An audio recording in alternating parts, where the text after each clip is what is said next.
Detroit, Michigan. And they were not very fine guests at all as they defeat the Quakers tonight by the final score of 32-14 in the Quakers' final home game. Well, along with Gary Goddard, this is Todd Bell. And Gary, tonight the Quakers dropped their record to 4-5. Country Day closes their regular season at 8-1, and they'll head on into their playoffs. And really a pretty entertaining ball game. Neat to see a team such as this come in here tonight.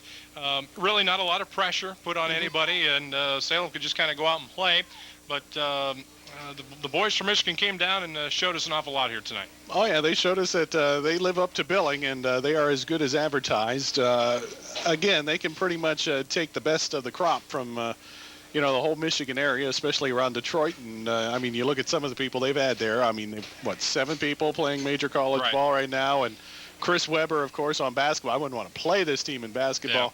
Yeah. So you're right. But the Quakers, I think, handled themselves rather well. The first half, they battled defensively. I mean, they were stuffing on first and second down, and they were forcing third and longs, which is what you want in a game. But somehow Country Day was able to wiggle out of the problem, and they scored a couple touchdowns off of that, too. And with the Quakers' 2 touchdowns, it might have been a little closer than what it was. We'll try and get Coach D'Angelo to make his way up here, and Gary can chat with him a little bit, as well as Coach Bourne tonight during our post game. And Quaker Call-In show coming up as well. Let's run down the stats. 17 first downs for Country Day, 168 yards rushing. They were led tonight by Brett Gasper, 19 carries and 127 yards.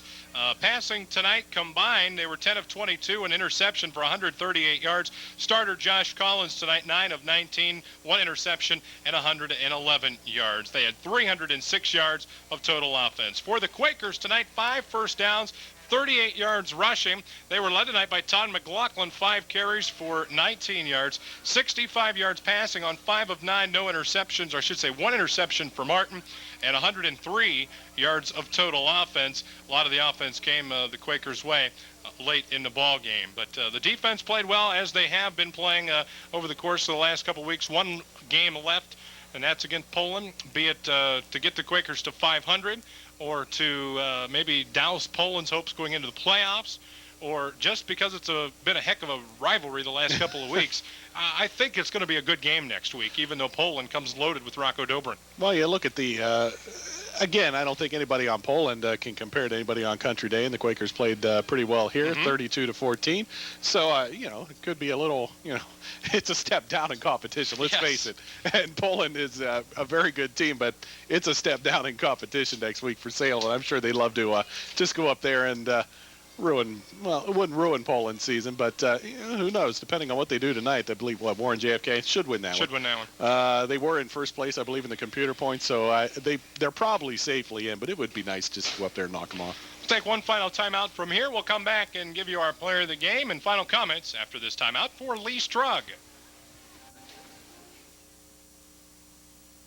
As Gary has our player of the game. About a Poland football